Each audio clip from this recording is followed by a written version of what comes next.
Sejam muito bem-vindos ao canal Joga Simples. Hoje vou trazer a minha opinião sobre o clássico. Benfica recebe a equipa de Sérgio Conceição, o Futebol Clube do Porto, e perde por 1-0. Vê assim a equipa do Futebol Clube do Porto a ultrapassar a equipa do Rio Vitória na tabela classificativa, estando agora à frente com 2 pontos de vantagem. Se vocês gostam deste tipo de vídeo, não se esqueçam de subscrever o canal Joga Simples nesse botãozinho vermelho e depois não se esqueçam de ativar o sininho para vocês receberem as notificações. Depois, aquele grande suporte que vocês podem dar aqui ao Joga Simples, ao canal Joga Simples no YouTube, é carregando nesse botãozinho do like. Para quê? Para enaltecer o canal, porque o YouTube funciona, infelizmente, através de engajamento. Temos agora aqui uma grande alteração, tendo em vista os vídeos que eu lancei no passado, em que tínhamos uma análise muito mais pormenorizada, e agora vamos ter um pouco dessa análise, mas vamos dar mais ênfase à minha opinião sobre o jogo que eu estou a analisar ou simplesmente a opinar. E porquê? Eu vou fazer aqui uma pequena introdução. Porquê? Porque eu mudei o meu serviço aqui em casa. Eu tinha NOS, passei para a Vodafone, deixei a Sport TV, contratei um serviço IPTV. Isto quer dizer que não consigo ver o jogo na televisão e o jogo no meu portátil em simultâneo. O que é que acontece com essa situação? Não consigo tirar as screenshots da TV, não consigo tirar as imagens da televisão para depois colocar aqui na minha análise mais ao pormenor. Tenho uma solução: pegar no telemóvel, fotografar o ecrã da televisão em real time, em tempo real, e depois trazer aqui algumas nuances sobre os aspectos táticos das equipas.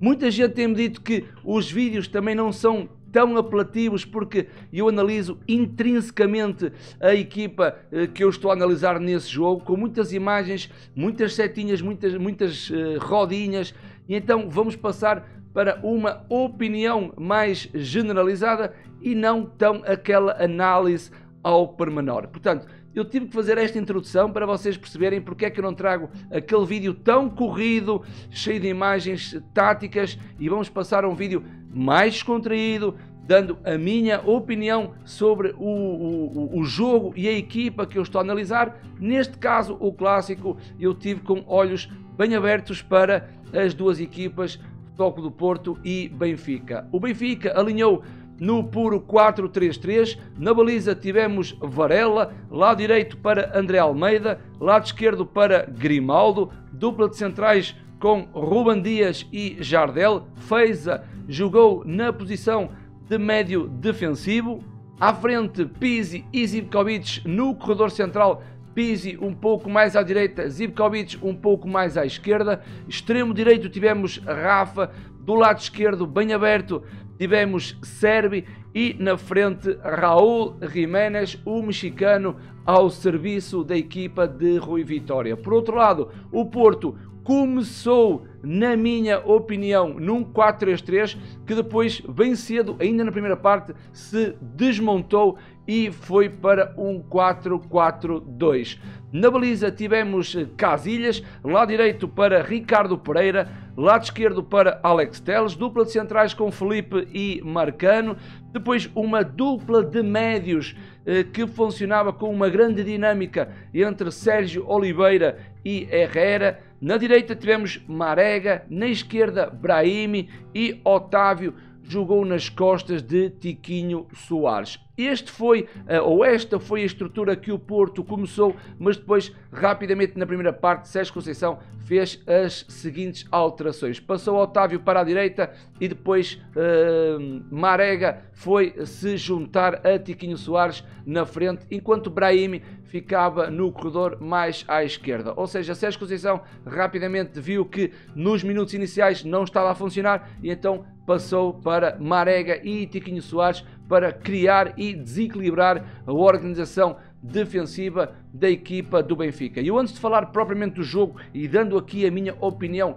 no meu canal Joga Simples, eu quero trazer 3 imagens para vocês perceberem não só o momento em que o Porto se posicionava e o Benfica dentro de campo, como algumas nuances no que diz respeito à construção do jogo. Nesta primeira imagem vocês podem ver a primeira fase de construção do Benfica, em que Ruben Dias e Jardel abriam e era Pizzi ou Feiza, dependia sempre da dinâmica que estes dois médios conseguiam trazer à equipa do Benfica. Pizzi descia no corredor central e Feiza ficava a tentar receber a bola entre linhas, nunca funcionando com um paralelismo com Pizzi. Vejam que os laterais do Benfica se projetavam, André Almeida e Grimaldo subiam através dos seus corredores laterais, enquanto o Benfica tentava criar a sua primeira fase de construção. Depois o Futebol Clube do Porto defendia num 4-4-2, ou seja, Marega aqui um pouco atrasado,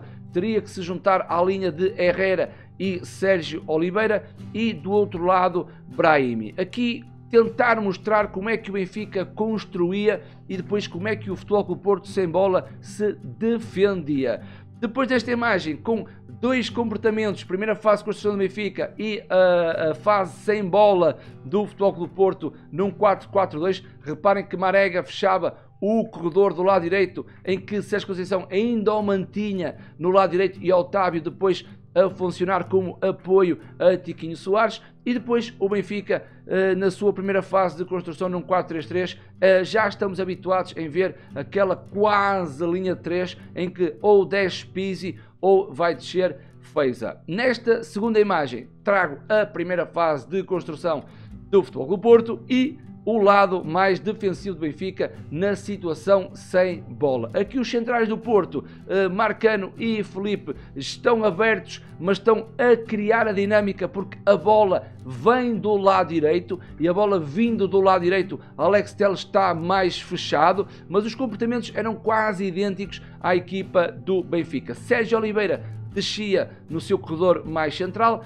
e Herrera ficava um pouco mais à frente. Ou então, dependendo da dinâmica da equipa, era Herrera que descia e Sérgio Conceição depois ficava um pouco mais à frente. Aqui o Benfica, na minha opinião, desorganizado. Porquê? Porque o Benfica num 4-3-3 depois defendia num 4-1-4-1, como em que Feiza ficava na sua posição mais defensiva, Pizzi, Zivkovic, Rafa e Sérvio formavam a linha de 4 no meio campo e depois Jiménez era o primeiro homem a defender da equipa do Benfica. Aqui um ligeiro atraso, porquê? Porque Rafa está quase na linha da bola e não poderia estar na linha da bola, Rafa deveria estar a formar o cordão de 4 homens na linha do meio campo da equipa do Benfica. Portanto, já aqui consegui mostrar alguma desorganização da equipa do Benfica sem bola e também mostrar a construção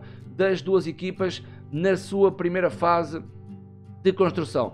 Por fim, trago uma terceira imagem e vocês estavam habituados a ver uma sequência de 7, 8 imagens. Não, é só 3 imagens que eu trago para vocês perceberem como é que a bola estando agora no meio campo, como é que as duas equipas se posicionavam. Eu não trouxe setinhas nem bolinhas, não quis confundir, porque eu estou aqui a analisar as duas equipas, mas vejam bem esta imagem e onde é que o Futebol Clube do Porto tirou vantagem ontem sobre o Benfica. Reparem bem na equipa do Benfica, num 4-3-3 bem clássico, com o triângulo invertido, ou seja, o vértice ficava Feiza e a base do triângulo ficava Pizzi e Zivkovic, aquela linha de 4 muito bem formada e depois os 3 da frente. Mas aqui temos um problema. Primeiro, os 3 jogadores da frente davam-se à marcação, ou seja, não eram móveis, eram estáticos nos seus corredores, tanto o Sérvio como Rafa. E Jiménez era uma presa muito fácil para a linha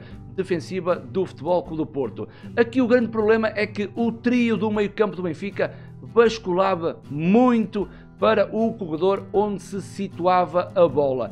E muito inteligente, o que é que o Futebol Clube do Porto fazia? Fazia com que o seu extremo, neste caso Brahimi, viesse para dentro e fosse procurar o fosso, o espaço que o meio-campo do Benfica dava. Principalmente na segunda parte, o Porto conseguiu sempre variar e mudar o corredor da bola, e era aqui que o Porto ganhava vantagem, com Brahimi a procurar o lado cego do Benfica, porque o trio do meio-campo basculava muito no sentido da bola. Aqui o Porto já está com bola. Reparem que Sérgio Oliveira e Herrera estão nas suas posições, em que Sérgio Oliveira ficava um pouco mais recuado, Herrera mais na frente. Reparem aqui que Marega, vocês não conseguem ver, Marega está no corredor mais à direita, em que depois Otávio era o elemento fantasma, era o vagabundo do Futebol Clube do Porto. Portanto, aqui já vos mostrei um pouco como é que o Porto e o Benfica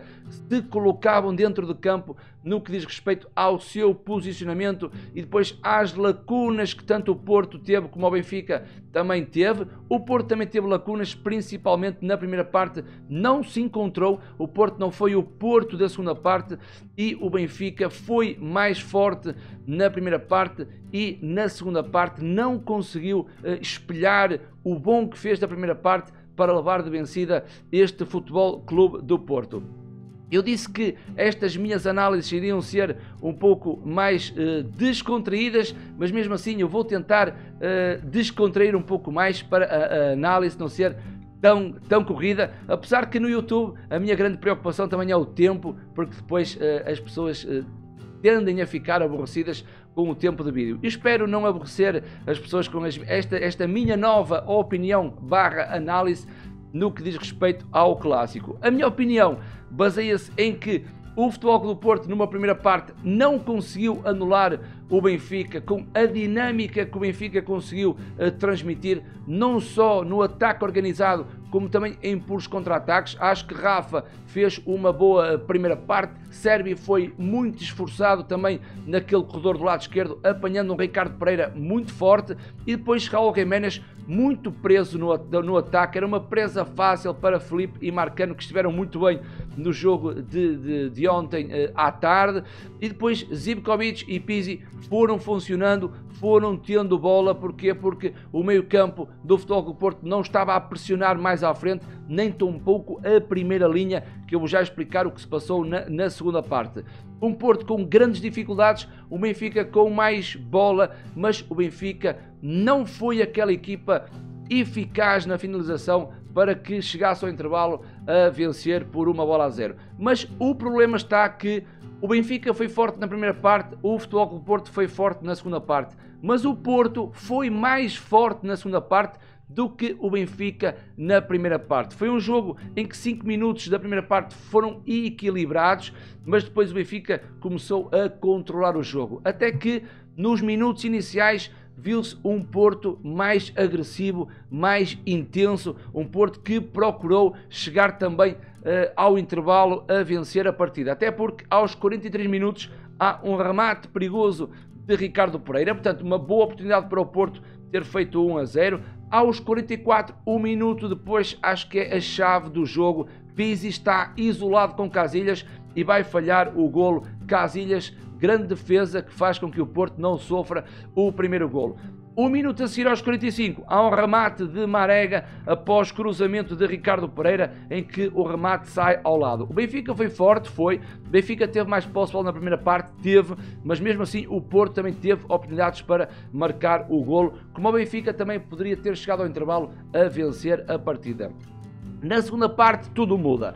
Tudo muda porquê? Porque Sérgio Conceição, inteligente, o que é que ele pediu ao intervalo? Pediu que a equipa subisse as linhas, pediu que a frente de ataque pressionasse a primeira fase de construção. Herrera subia para anular o corredor central e o Benfica teve grandes dificuldades. O Benfica começa a esticar o jogo, ou seja, aqui as notas que eu tenho, dos 45 minutos aos 70, só deu o Futebol Clube do Porto. Quem estava a assistir ao jogo tinha a nítida sensação que o Porto poderia marcar a qualquer momento. O Porto estava mais próximo de marcar do que o Benfica. Tenho aqui uma primeira oportunidade para o Futebol Clube do Porto, no remate de Marega para uma boa defesa de Varela. Porto entra melhor e entra mais perigoso, mais intenso, mais agressivo, e o Benfica muito apático. Porto pressiona alto, Benfica estica. Benfica não pressiona alto e os centrais do Porto têm bola. O que é que eu quero dizer com isto? Antes do minuto 70, até porque aos 65 minutos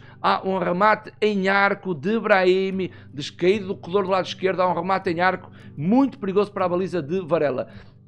Quais foram as alterações? O Porto entrou subido, pressionou a primeira fase de construção do Benfica. Benfica não conseguiu depois tirar a bola da pressão com qualidade e o Benfica começou a esticar o jogo. O Porto está de frente para a bola, rapidamente conseguia anular todas as investidas do Benfica, até porque o Benfica esticava o jogo e não tinha critério. E isso faz com que depois o Porto facilmente recuperasse a bola e depois conseguisse sair. Portanto, o Porto pressionava a primeira fase de construção do Benfica, Benfica não conseguia sair da pressão, esticava o jogo, mas do outro lado funcionou o contrário. O Benfica não pressionou a primeira fase de construção do Porto, recuava as linhas, defendia, esperava pelo erro do adversário e o Porto com calma, não é? Numa segunda parte, com calma, o Porto conseguia sempre sair a jogar com qualidade, com critério. Porquê? Porque o Benfica não pressionava a primeira fase de construção do Futebol Clube do Porto. Não sei quais foram as indicações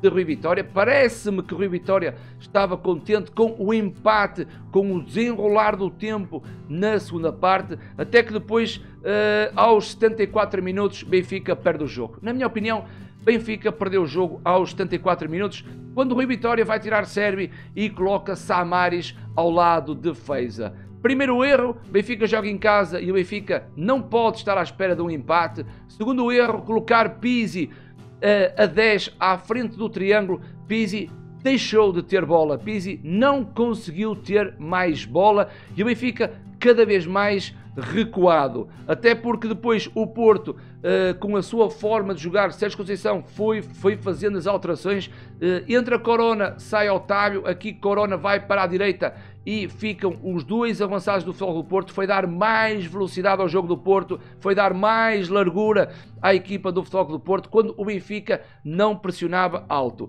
Depois aos 82 sai Tiquinho Soares e entra Aboubakar, reforçar ainda o setor ofensivo da equipa do Porto, e aos 86 minutos, já muito tarde, e são só as indicações que vão depois fazer com que o jogo tenha o desfecho final. Ele vai tirar Pizzi, vai colocar Seferovic, um jogador que não deu nada ao jogo do Benfica de ontem à tarde. Reparem que no golo do Futebol Clube do Porto, reparam onde é que foi marcado o golo do Porto. Foi no corredor central, numa segunda bola, à entrada da área. É a zona onde Rui Vitória reforçou, é a zona de Feiza e de Samaris. Reparem bem na repetição do jogo, quando Herrera está atrás de Seferovic,